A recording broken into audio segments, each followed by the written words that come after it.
Hey, welcome to Mimosas in the Morning. I'm your host, Josh Greenwood. Repping that don't life, Jaws life.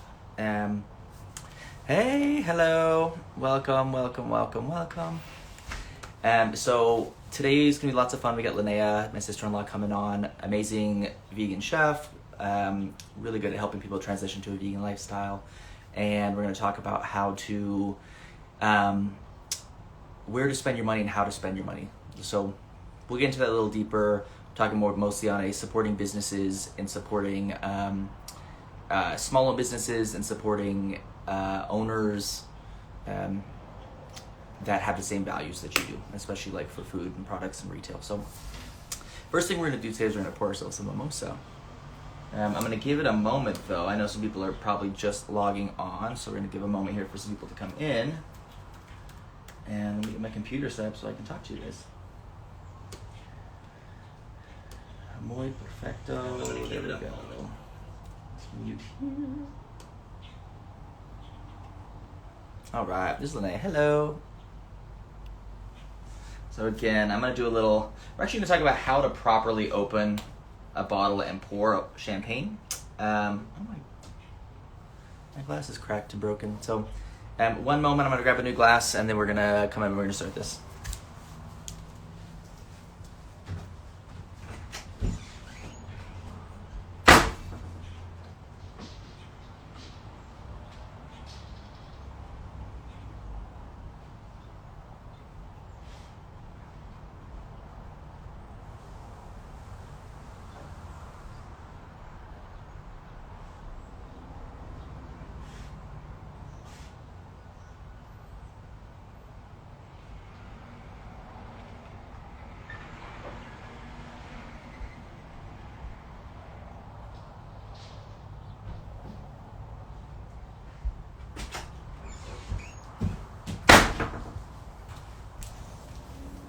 All right, so we're back with a new glass. I actually got this glass from Vic.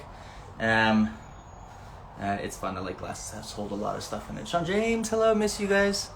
Welcome on in. So we're gonna talk about how to properly pop and how to properly serve, pour our champagne for this week. I wanted to do it weeks past, but give us some time. This week we're drinking Josh Prosecco, which I believe Linnea is hopefully drinking as well. I like things with my name on it. Nice, right? Maybe that'll be like a picture I'll screenshot or something. We are outside at a whole new location and place. This is gonna be where we're gonna be going live from now on. Got my outdoor patio hangout area, which is nice. So we'll take that. Kind of bright. So we're gonna talk about opening the bottle, how to pop it, how to pour it consistently. So here we go. Obviously, when you take off the foil and you do everything, if you're in a restaurant setting and you're doing it here, this should already be done. You should already have the top foil and everything done before you get over to the table. But what we're gonna do is gonna give the cage a couple of twists, take the cage off. Most important part is when you're taking the cork out. So that's the part where everyone like messes up or screws up. So leave the cage on. Some people take the cage off, some people leave it on. Hey Rach, how you doing? I'll give you a little wave over here. So what you're gonna do is you're gonna pinch. I like using the cage because it gives you a little bit of a grip. You're gonna pinch the cork up at the top. I'm gonna leave the front face of the bottle towards whoever I'm serving it for. If I was serving it at a table, I'm gonna do quarter turn, and on the third quarter turn, you should hear light little pop. So this way, the entire time I'm serving, it's pointing towards you and it's in. I haven't had excess spill of champagne. Just a little bit of fuzz, which I love, come out of the top. Now talk about serving and pouring, very important as well. If I were pouring this for people, obviously I'd have the glasses set up on the table. I'd be pouring it out here. So I'm gonna continue to hold it by the butt end. I don't know, is this one broken too? Oh no, it's not broken, good. Just move, so all my stuff is like broken and being fixed. Hey Gok, welcome. So when we pour, I'm obviously putting this straight into my big old glass, but what you want to do is you want to create a consistent pour that's not too heavy, where a lot of times you'll see the champagne, the bubbles come all the way up and out. What we're gonna do is I'm gonna do it up here so you can see it. You're gonna get the pour going. You should get an initial foam, so you get that little bit of a bubble action going in. but when you're pouring it, it should be a slow, even, consistent pour. So when you get the slow, even, consistent pour, you'll see that the bubbles eventually hit a place where they can't keep up with the actual pour of the drink. Right? So as I'm going up and I'm pouring this, nothing should ever be excessive or come up and or out of your beverage. And that's how you make a Josh Mimosa in the morning. Right? You don't have to use a pint glass, but I do enjoy the pint glass. Elise, hey. So good, so good. Alrighty. I'll set this back down. Give it a little wave. Cool, so a couple little things before we jump right on in. What's up, my man? I don't know if you're still in California, but hope you're having a good time out there in Newport and Long Beach, San Diego. Again, we've got Linnea coming on today. Linnea is my sister-in-law. She's awesome. Vegan chef, can help transition to a good, healthier vegan lifestyle. It's interesting. So a couple things I want to say about Linnea before we bring her on. I am generally a pretty, I'm a pretty consistent carnivore or omnivore. I literally will eat pretty much anything. At least I'll try it once. If I don't like it, then I don't. But generally, I find that there's a lot of stuff. I like a lot of stuff. I'm not really like fussy. There are so many things that I talk to my like carnivore friends about, and like eating meat. So I do love meat, but they're always like really super hardcore, like down on like veganism, or people that are vegan, or like just vegan lifestyle in general. They're always like, I can't get enough protein, or like I'm like, oh, this is so hard. Kind of when I'm back. It's like, where do you get your protein from? Like, I'll never be full. I'll never, what am I just eat salads all the time? Or, hey mom, welcome on, mom and dad are on. And it's interesting because the times that I've been with Linnea and we've cooked together, or when I say cook together, that's loosely, it's like she's done all the cooking all the time. I have never once not walked away from a meal not being full and satisfied. Honestly, the best gravy I've ever had was vegan gravy that Linnea made. It's interesting because, so Linnea comes from a cooking background. She went to culinary school for cooking. She is an amazing baker. You would never even know the stuff that you're eating is vegan. Wouldn't even know it. And it's not even in a way where she's like trying to make fake meat dishes or anything like that. That's not even like remotely. She's like, oh, I'm gonna make fake whatever. It's not that. But you wouldn't even notice because of the consistency of the use of different spices, different like vegetables and fruits and tofu, like all these other things that you can use that soak up amazing flavors that will also fill you up and give you a lot of protein for your day. You use spinach, beans, broccoli, doing other things that can really be beneficial for you health-wise. I'll say you definitely get good poops when you do it vegan. But so today we're going to talk a little bit about how to transition. And something I think that's important is like, I think there's a lot of people out there. I was one of these people as well.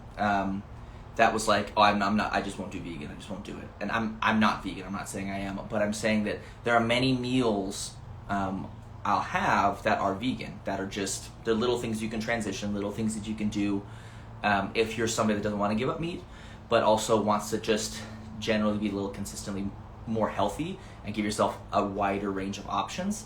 There are a lot of things you can do that a vegan lifestyle or vegan cooking can bring to the table, that you can continually have more greens in your diet, do things that are really, really nice. The poops are good, at least I'm telling you, they're nice. So I'm gonna send a little invite to Linnea here. She's gonna be getting on. There you are. Alrighty. Oh yeah, we all like the poop talk. Hey! Hello! Welcome. Oh, I gotta move my screen up. Cut my head off here. And, oh, that's right. I gotta get a new attachment for this because we've used it so much that it's like starting to like lean over to the side and almost die, but it's not bad. Hi, miss you. Well, Hello. We were just over. Love your yes, and the Josh in the background. Maybe a little Yep. yay. Yep. Cool. So, just introducing everybody to who you are, a little bit of stuff. Why don't you tell my viewers and tell obviously our family and your viewers a little bit about you. I didn't even mention like all the cool tiny house stuff you do and like all the other fun, hiking the long trail and all those other cool things and interesting facts about you. But even on the just like the vegan front, like give a little bit. Tell us about you. Yeah, for sure. So I went vegan when I was 21, so 8 years ago. And it was something that I started. I had exposure to vegetarianism because I grew up in a partially vegetarian household, and Madeline was vegetarian for a while when she was a teenager. And so it was something I was familiar with. So I wasn't really raised with the myth of needing to eat meat for protein, but we certainly ate meat too. And when I was in culinary school, my nutrition teacher was great and just really wanted to make sure that people understood actual nutrition, real nutrition, not like nothing that's been paid for by meat lobbyists or dairy lobbyists. She wants people to know like how we actually need to eat food, and it's less protein than you think, and it's mostly grains and veggies, and actually whether or not you're vegan or you eat meat, primarily our diets should be looking the same. So there's not even that big of a difference at the end of the day, which kind of blew my mind as someone in culinary school who's making French food, who's using butter and meat and everything.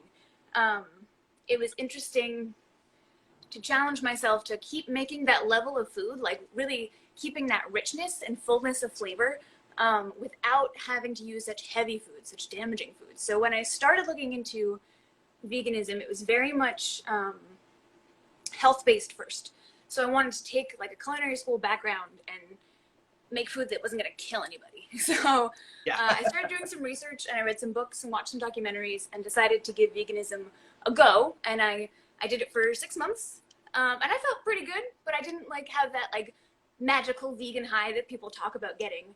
And I was like, you know what? This is kind of a pain in the ass. Like, I can't go to restaurants with my friends. This kind of sucks. This was in 2012. So after 6 months, I was like, you know what? Screw it. I'll just go back to eating whatever. And after about 3 months of eating whatever, I felt like crap. It didn't take long to realize that, like, no, I had done some good stuff to my body in those 6 months and was undoing it quickly, eating crap again. So after that, I just switched. I phased out dairy probably over about 3 years and would eat ice cream like every once in a blue moon. And then got to a point where like your body doesn't really want that stuff.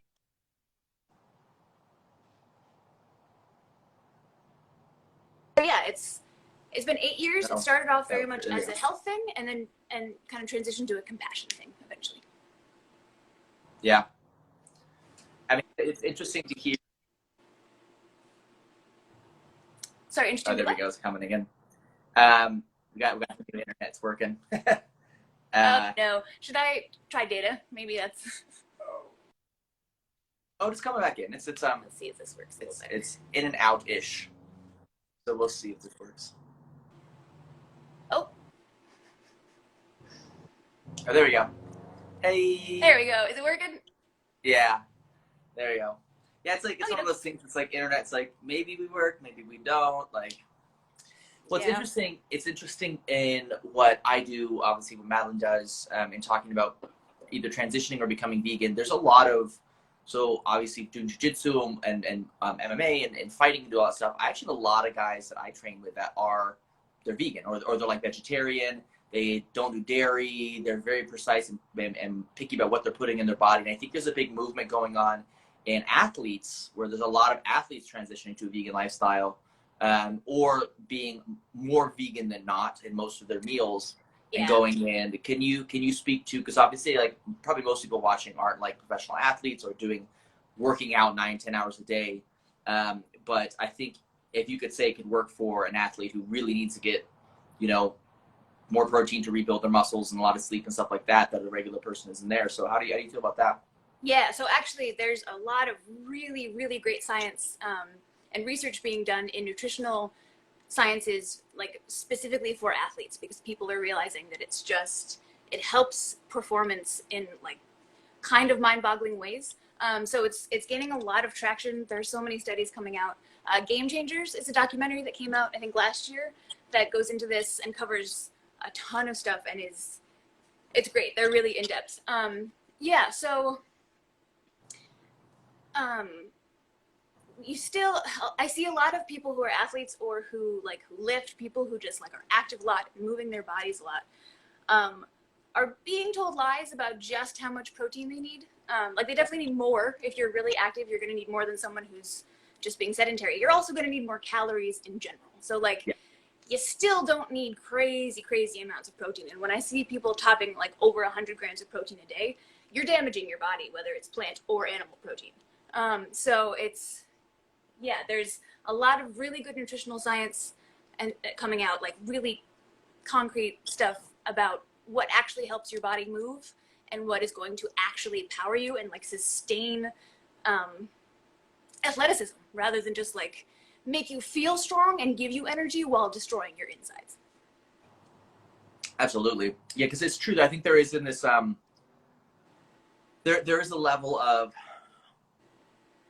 at least in the athletics world or like weightlifting world, there are these like high level, like extreme Arnold competitor, like people that literally all they do is I mean, it's interesting, and you see their diet too.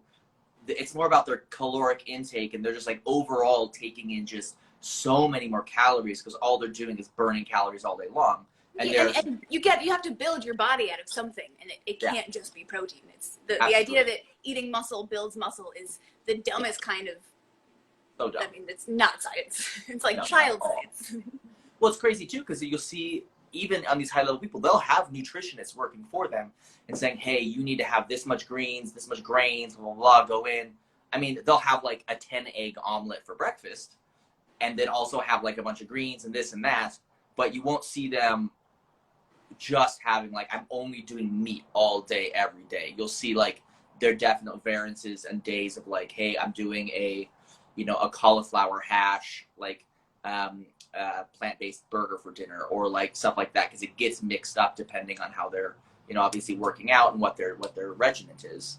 Mm-hmm. For sure. And I obviously, just not everyone has the interest in a full vegan diet, regardless of what the science is, regardless of what it does to your body.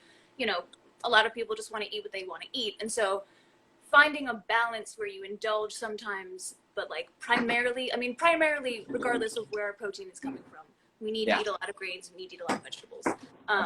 And so just finding a better balance of where your proteins are coming from, and like maybe doing an every other day thing, or even just like swapping out half. If you swap out half of your cheese with a vegan cheese, or like, if you're making yourself a sandwich, use like half of a different kind of protein, like a vegan deli meat on half of it.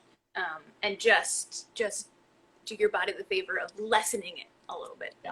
Yeah, evening it out more. Well, do you have any, I guess we get into like more like nuts and bolts of this too. What do you recommend for somebody who maybe is like, yeah, I would like to get my protein from a non-meat source? What are like some good avenues for them to add into their diet to get more either protein or just like even out? What are the most common or easiest changes somebody can make to kind of tweak their diet to be a little more vegan?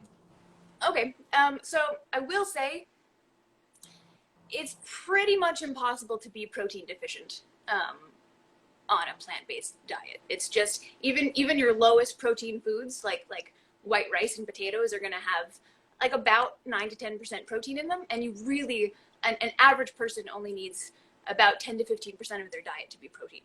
If you're an athlete, if you're working out, it's going to need to be a little bit more than that, but like not ounces and ounces and like not 50 grams more. It's going to be like 15, 20 grams more. So it's not that hard to just like sprinkle some like flax seeds or some hemp hearts or some beans of any kind. Throw some like some quinoa or some rice on top of anything. Like mix some brown rice into literally anything, and you won't even notice it's there. And it's giving you that little bit of protein. Throwing in some chickpeas or some chopped up tofu is going to give you a little protein when you feel like you need it. And like honestly, even in smoothies, throw some silken tofu in a smoothie. There's a whole bunch of protein. That's gobs of protein that you can just drink right down. You won't even notice, and it's not going to give you that like full heavy feeling. It's going to just make you feel energized.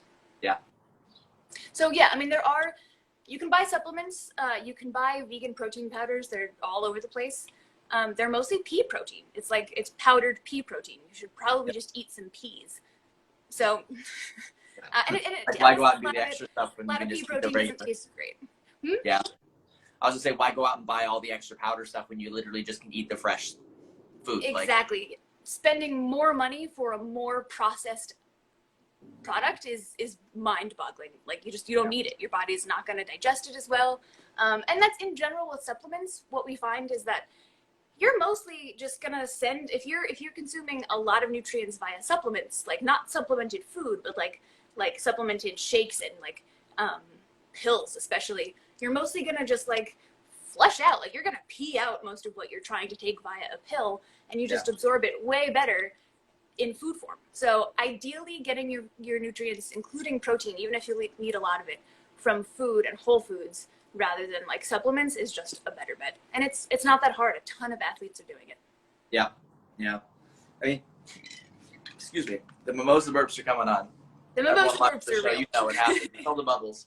So it's interesting, speaking from personal experience now, I was never exposed to any sort of like vegetarian or vegan lifestyle or diet. I was very much so like, we grew up meat and potatoes, like steak and literally baked potato for dinner. Like that would be it. Like, I don't actually remember, like, I think there were greens. Mom, if you're watching, I apologize. I think, there were like maybe some greens and some stuff, like occasionally a salad, but then I drench it in like ranch dressing or something, like it wouldn't be like, it'd all be processed or stuff like that. I do love to barbecue, do things, but it was interesting, meeting you, marrying Madeline, coming around and having a lot of our meals actually now be no meat, more vegan. We do earth balance instead of butter consistently now, and honestly, you never know the difference of it. It's the same. And it's interesting too, though, because it's transitioning a little bit, still talking about veganism, but talking about like the effects of going vegan or changing your lifestyle a little bit on climate, on, our economy, on things that are happening.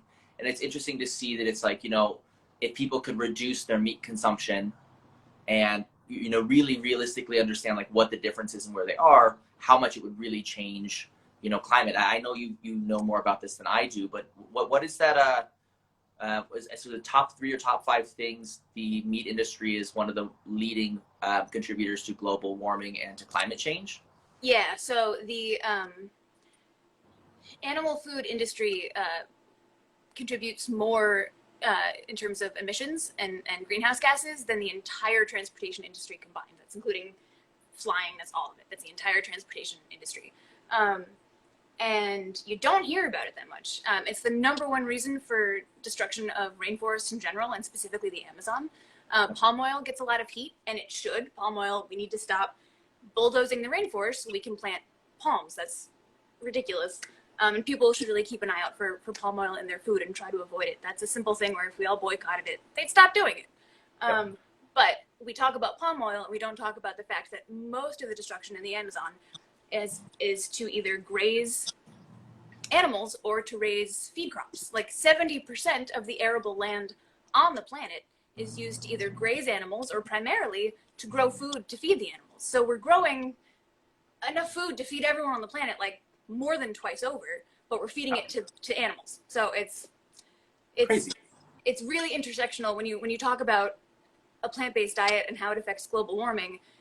It's not just global warming. It's not just climate change. It's not just environmentalism that's kind of impossible to remove from veganism. It's also inherent racism in our country and in our food systems is immediately reflected in food deserts, in where we put our CAFOs, our large scale animal farms, are frequently in poorer areas, and it's just, you can't really, as soon as you start to dig at veganism and its effects on things, you realize that like, there are a whole bunch of areas that all intersect right on top of veganism, and you can vote with where you spend your money, and you can vote with your dollar by just not participating in those systems as much.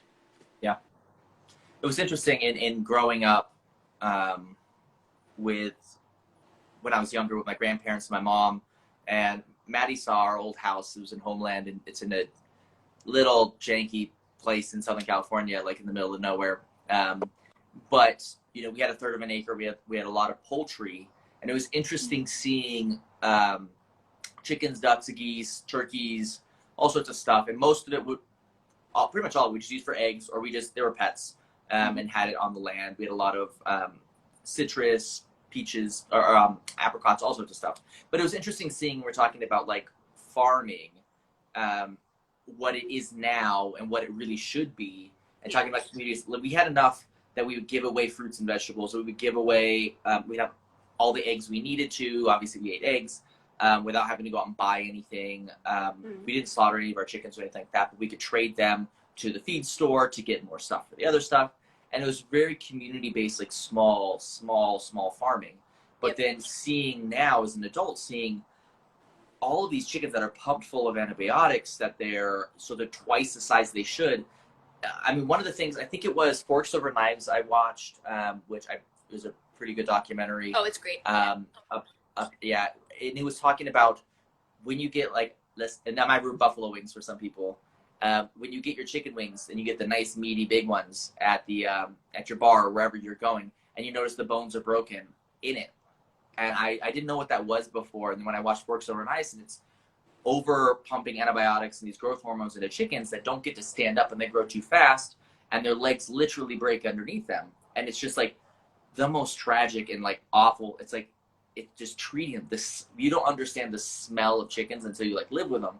But being in a barely vented warehouse with thousands of chickens where they can't do anything, and it's just like, that's not farming. Like community-based farming where people are working together in their small communities is obviously going to save us land.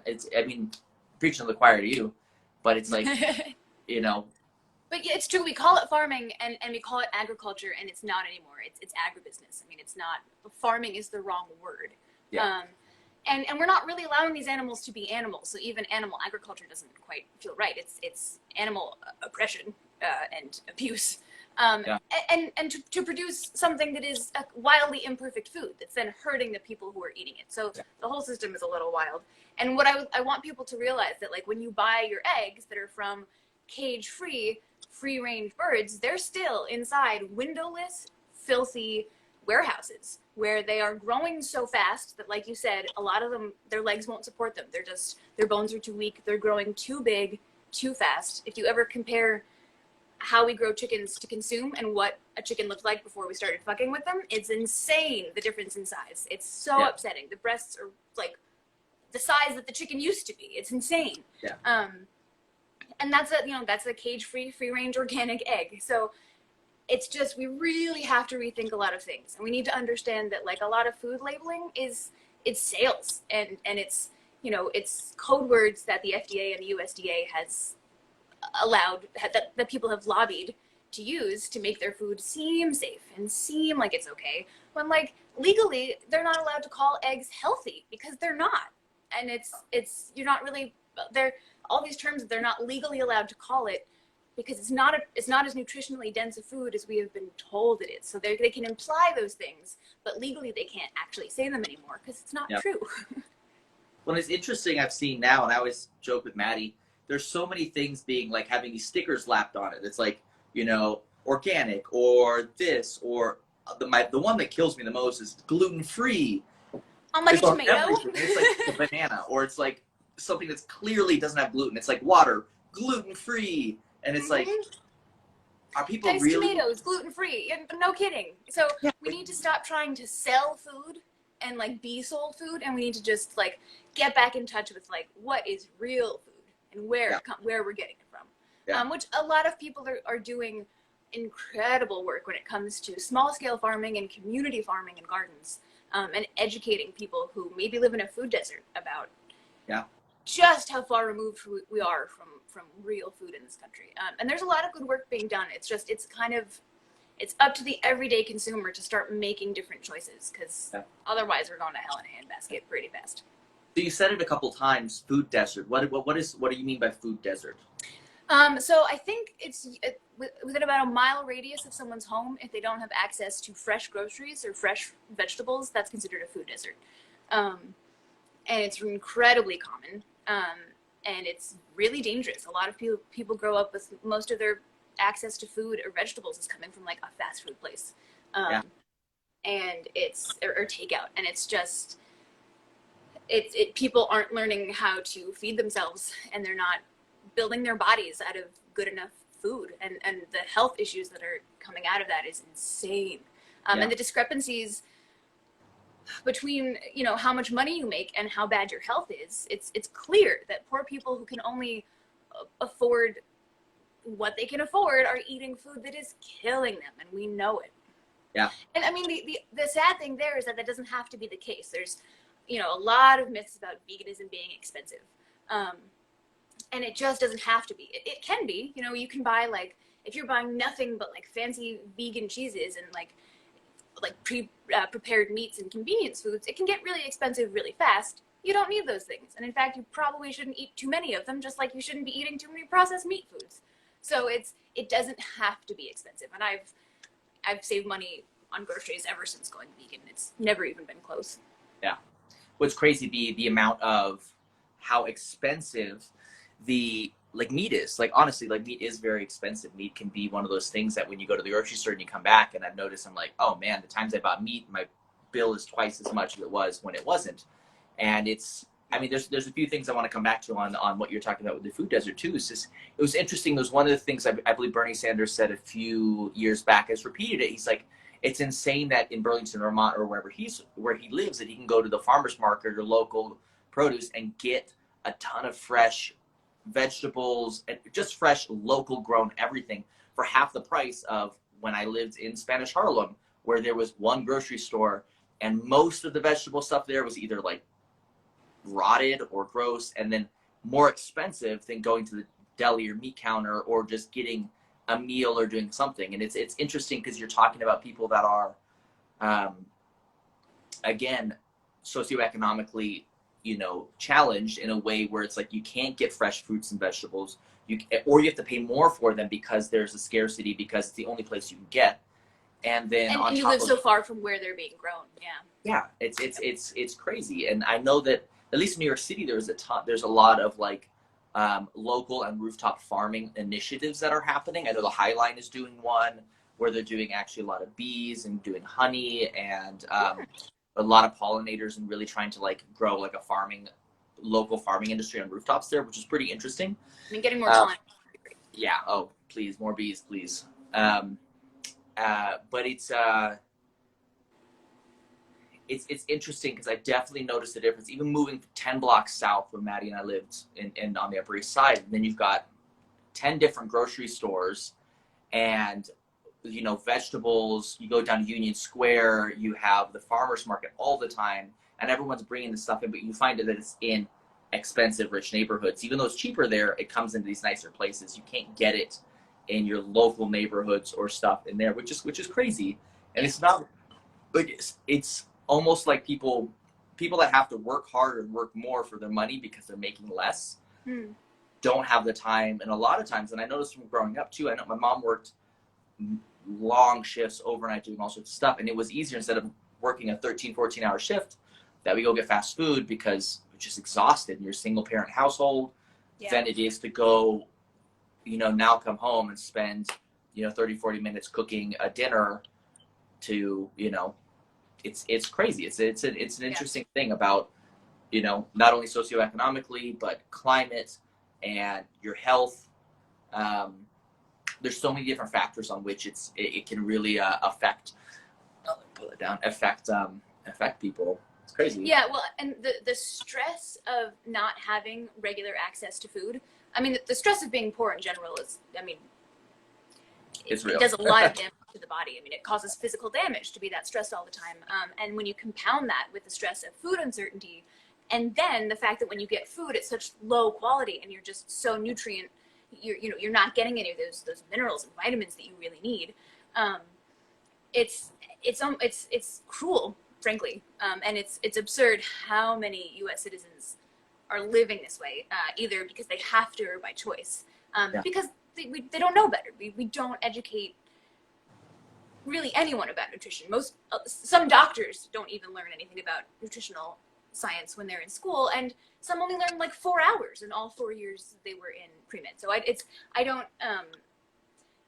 an education issue and an access issue and frankly a governmental issue. The USDA and the FDA are chock-a-block full with people from the meat industry and the dairy industry, and so is the American Heart Association, the American Diabetic Association. Like, we're being told lies about our food so that we can be the ideal consumer, and we need to become better educated consumers and be teaching our children.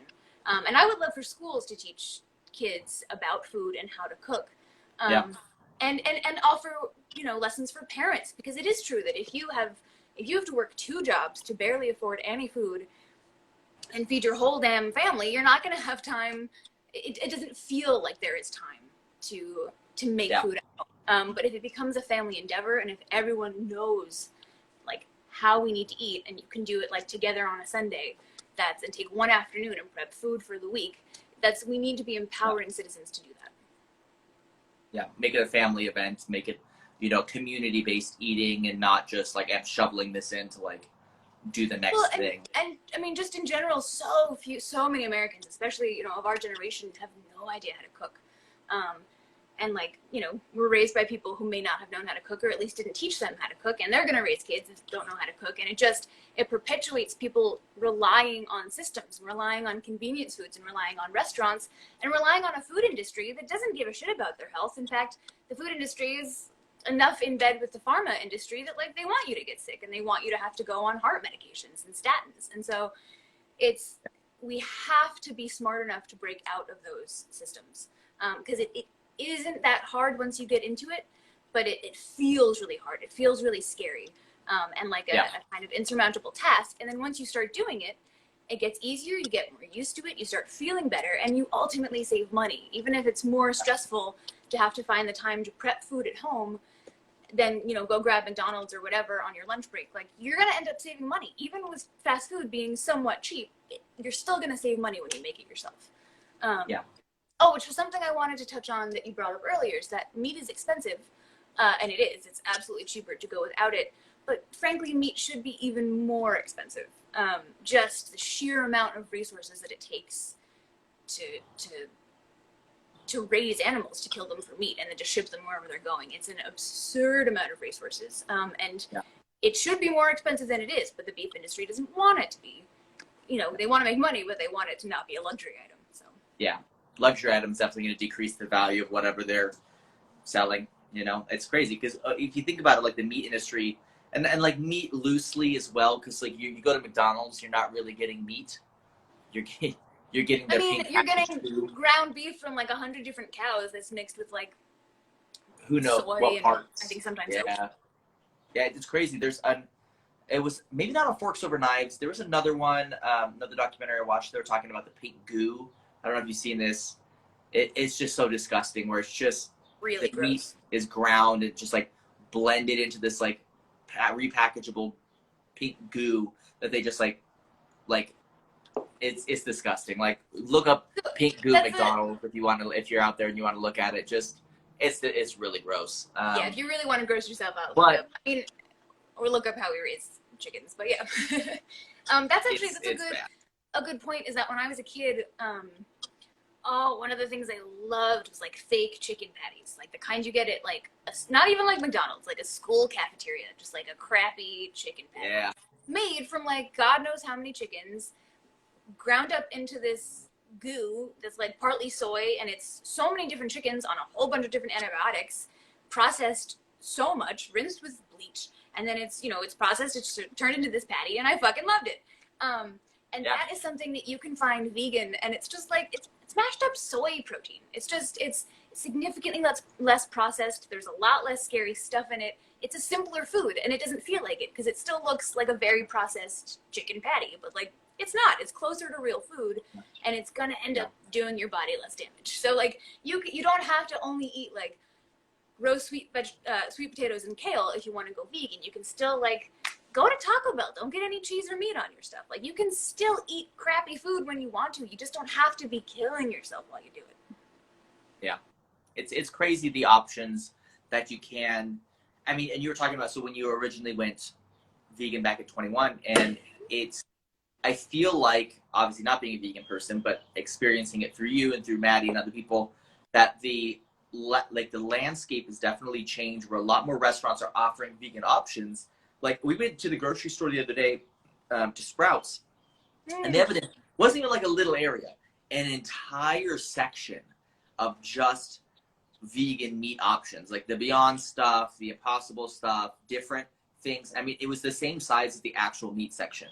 And it was crazy to see that it was just like, okay, you have all these other options of things that you can have, which were, it was crazy. It was pretty cool. Like, I found it was, I mean, how do you feel as a vegan now, going out, like you said, you couldn't go out with your friends before to restaurants? Yeah. Oh, it's so much better. So yeah, one of the things that kind of made me give up when I was 21, and I've been vegan for 6 months, and I didn't feel like I was floating 6 inches off the ground at all times. I was kind of sick of not being able to go out to a restaurant with friends, and like, you know, I would have to either suggest a place that was only vegan that some of my friends wouldn't want to go to, or I would have to go out to some place where I could literally only eat French fries or pickles. So like, it wasn't, living in New York City, it was a stressor, and I was kind of sick of it. And that was in New York City, where there were way more vegan options than up in Albany, where I had been living. And like, it's changed so much. It's gotten so much better in terms of both just vegan restaurants opening up everywhere that are so good that your non-vegan friends won't care, and also so many regular restaurants having the wherewithal to understand that, like, both for their vegan customers and potential vegan customers and their meat-eating customers who want to take a night off from eating meat once in a while, it behooves everybody to start having vegan options in your restaurants. It's wild to see the ones that still, restaurants sometimes don't even have a vegetarian option, and it's mind-boggling, because even if you only care about money and like the environment and health and compassion aren't factors at all, it's a lucrative industry. The growth is wild. So anyone with any friends in restaurants, get them to start selling more vegan food. You'll get way more customers. I mean, it's crazy too, because like if you find that like you're Googling or going on Yelp and looking for vegan options, that a lot of places don't have it. But even like, again, working in restaurants, you know, restaurants, working food trucks or other things, you can have like, you know, your weekly haul of what you're buying from your distributor or whatever. You can make so many vegan option things out of the stuff you're already carrying that you don't even have to buy extra new stuff. You already have, you know, cauliflower, broccoli, all these other greens, things. You could make extra patties out of it. You could do buffalo cauliflower. I have to give a shout out to Long Room. Best buffalo cauliflower ever had. So fucking good. Oh my god. Give me a buffalo cauliflower every day, all day. Oh, it's so good. Honestly, I tried to make buffalo cauliflower at Mom's house when we were up there, and it came out awful. It was the most disgusting thing. Oh yeah? It was so bad. I did not do a good job at it. Did the cauliflower overcook? Because that can make it rough. No, I think I screwed up the sauce. And like, it turned out to be so cakey all around the entire thing. It just wasn't like, strange. Next time I realized I tried to do a fancy recipe that I found online, and it was stupid. I should have just baked the cauliflower and then tossed it in buffalo sauce and been done with it. Yeah, well, I've got a recipe if you want. It's real good. Yeah, I'm down for that. I'd love to touch on that. One of the things that kind of scares people away from a vegan diet, or even just trying, not a vegan whole lifestyle, just trying vegan food. A lot of people are scared by how insane so many of the recipes are. Like, people are buying really exotic ingredients to try to make like really complicated dishes that are trying to emulate exactly what eggs do or what chicken does. And like, it's just not where you're going to end up making something that feels like a processed food, or just is kind of, I don't know, overwrought. And it's really easy to just find like simple recipes. Honestly, find like basic recipes that aren't even necessarily vegan, and it becomes pretty, like, you start to learn how to just like, okay, I can just replace the earth balance in this recipe and it can become vegan like that. Or like, if I replace the milk with almond milk, let's see if I use vegan yogurt here instead of regular yogurt, let's see if that works. And like, you can play around, and especially if you start with very simple recipes, it doesn't have to get bananas. Like, you don't need to be buying like arrowroot and garbanzo flour. Like, it doesn't have to get crazy. You can just use normal ingredients. Yeah. Well, it's interesting. So Maddie and I got into the what is it called? The Great British Bake Off. Is that what? Yeah. I think so. It was amazing, and I was like, you know what? We're in quarantine. I'm gonna try and bake and do a bunch of stuff. And it was interesting how many recipes you want to make cinnamon rolls, you want to make orange rolls, you want to bake other things like the shakshuka I made, other things like that. So simple to transition to either vegan or vegetarian.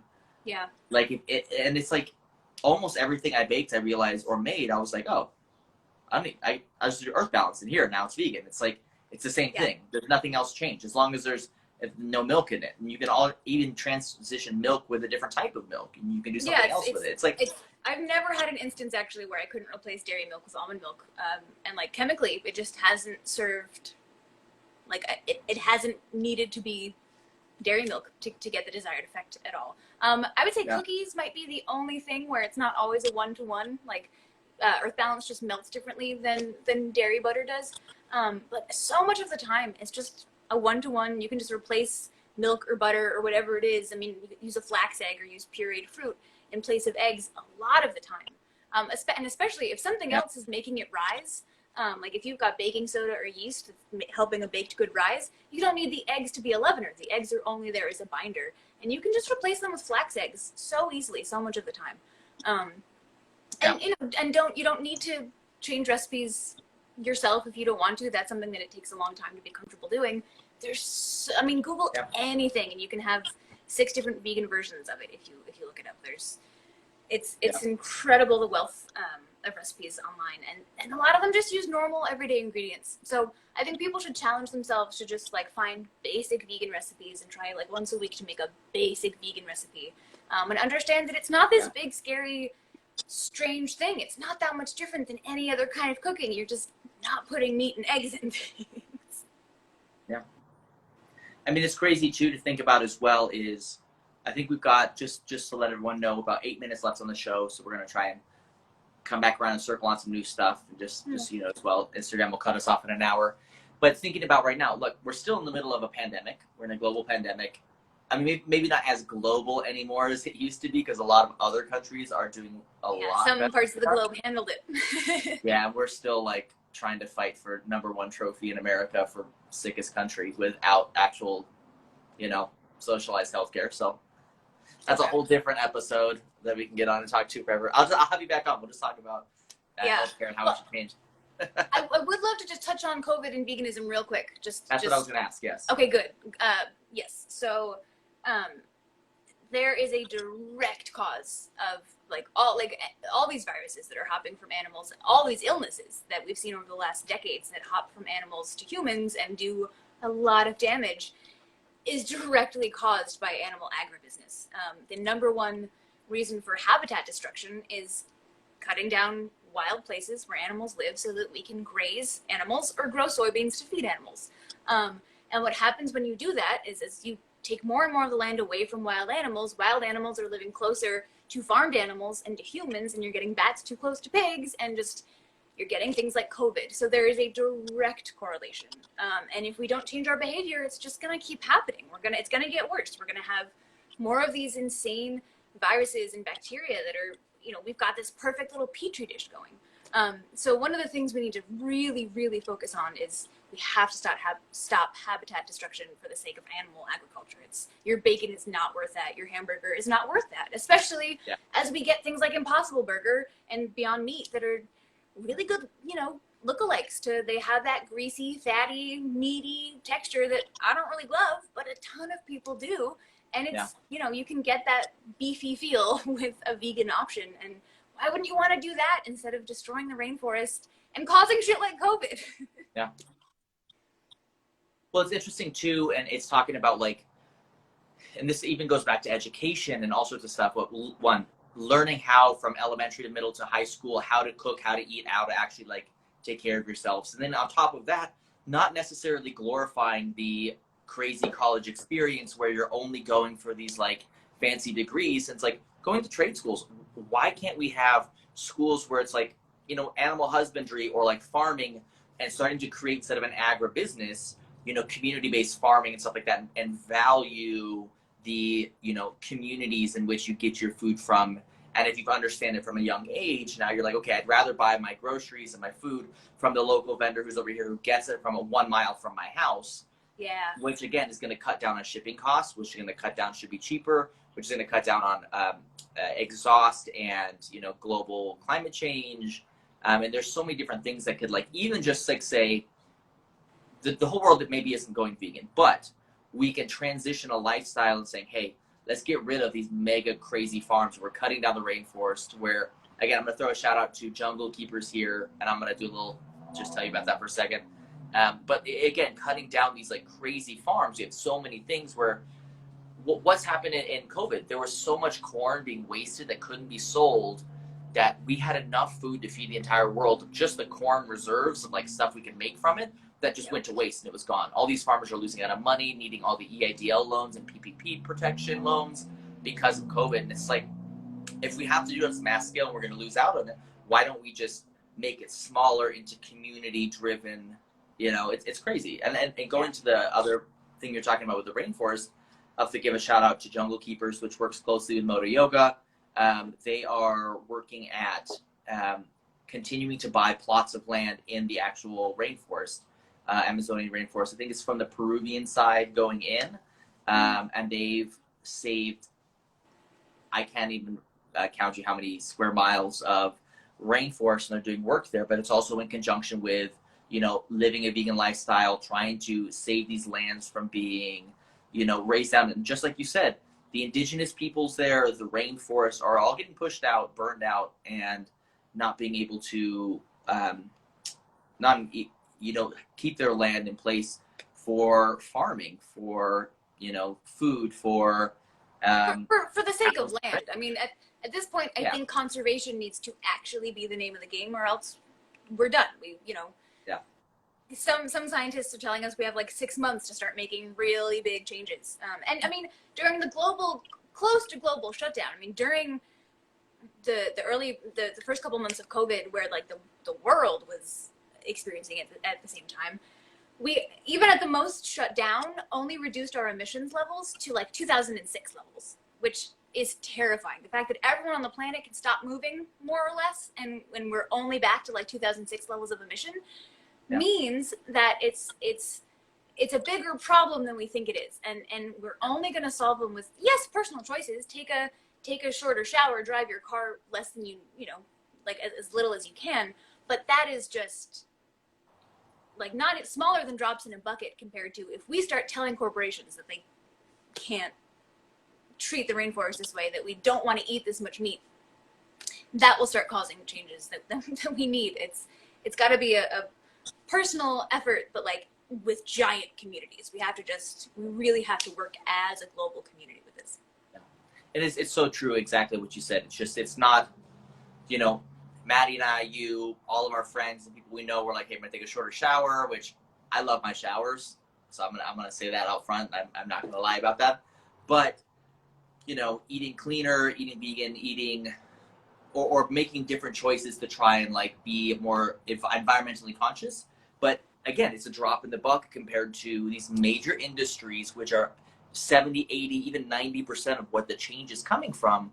It's not from our individual use of saying, hey, yes, we don't need plastic bags everywhere. But realistically, on top of it, it's more about the petrochemical companies, the big big meat, all these companies that are pumping out emissions and destroying swaths of land. I mean, what are trees for? Trees are literally like sinks to suck up CO2 and give us oxygen again. And it's like, if we don't have oxygen, we don't survive. It's crazy. Yeah, it's we need trees more than trees need us, and we need to get some trees back. But yeah, I want to I think it's 2,400 gallons of water and 12 pounds of grain makes 1 pound of ground beef. So like if you're trying to take a shorter shower but you're eating a half-pound hamburger, that's 1,200 gallons of water that were used to make that hamburger. So like, first of all, eat a smaller hamburger and maybe don't eat one at all. Yeah. And just really understand that it's not just about like not having plastic straws. It's about getting the fishing industry to stop polluting our oceans. So it's, you know, all forward progress is forward progress, and it all counts. It's all good. But we need to think a little bit bigger than we have been. It's not just about small changes on a personal scale. It's like getting your whole family to do something and then get their friends to start doing something. And just like, you know, even if everybody in the US stopped eating meat one day a week, that would start to affect our health and our globe in a way that is very necessary. Yeah. I mean, maybe we can blanket it in some sort of like, what is it? Catholics on Fridays don't eat meat. They can only have fish. It's like, well, yeah, I mean, fish is not any better. Don't eat fish and think it's better than meat. It's all bad, but yeah. We'll like try to blanket it some sort of like pseudo religious thing. It's like on Fridays we only eat vegetables for Jesus, and then it's like people will probably do it, and then we can make it all weekend, and then like, you know, like. Yeah, I mean, it kills me a little bit when people are like, let's try a meatless Monday, and even that is way too much for a lot of people. When it comes down to it, you should probably only be eating meat on the Monday. And like, that's a big transition. It take as long as you need to get there, but like, just we're gonna have to get there, because, you know, meat-free Mondays alone aren't gonna get us anywhere. So it's about starting a ball rolling, realizing how easy it is to transition, and then kind of letting, you know, listen to your body. You're probably gonna end up wanting to eat less meat, fewer eggs, less milk than you were. If you start eating less of it, you're gonna realize that it weighs you down. It doesn't feel great. I mean, dairy and autoimmune disorders have a direct link and correlation over the years of the processing of our milk and everything. I've noticed myself, I don't out cheese. Yes, I eat cheese, but I've really cut back. I don't really have. When I was upstate, I did, because I don't know why, I was just drinking a lot of it. But before that, living in New York, I stopped drinking and having milk at all. And the only thing I put my milk in was coffee. And then I just stopped doing that and just went black coffee. And it was like, this is fine. This is great. And I noticed that I had a less autoimmune response to my disease of ankylosing spondylitis, and have fewer flare-ups and stuff, which was interesting.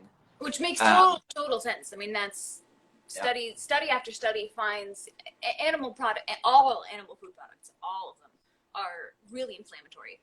And so if you have an autoimmune disease, it's not great. And there are endless direct correlations between dairy consumption and animal protein consumption and cancer. And osteoporosis, funnily enough, you know, we were told that milk will make your bones strong, and nope, looks like milk causes osteoporosis. So and dairy causes colon cancer, it causes breast cancer. I'm like, that's not wackadoo. Those aren't cherry-picked scientific facts. It's just, I mean, look into the China study sometime. It's animal protein causes cancer, and we know it. The WHO has classified processed meat as a carcinogen on par with, I think, secondhand smoke. You know, the science is in. We're not being told a lot of it, and it's really easy to ignore a lot of it. Yeah. Well, it's interesting too. There's well, not interesting. I'm gonna cut that off there. We just got the 2-minute mark on Instagram Live. They're gonna give us. So we're gonna do our final rundown that I always do on all my shows. We do a little flash questions at you and give you a little last 15 seconds, like throw us out some knowledge. So I'm gonna ask you a question, and you're just gonna throw out your first answer that comes to your mind. All right? Mm-hmm. Favorite movie? Favorite what? Favorite movie? Oh my God. Maybe Philadelphia Story? Maybe. That's a hard one. Favorite food? Probably potatoes. I love potatoes. They can do so many things. So many things. Yeah. Favorite artist? So like, not like painting, but like musical artist. Musical artist. Oh, that's really hard. Probably Mother. They're a Canadian band that I adore.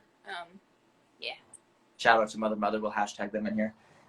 Favorite, so if COVID wasn't happening, you had enough money to go wherever, you could do anything. Favorite or vacation destination, place you want to go visit?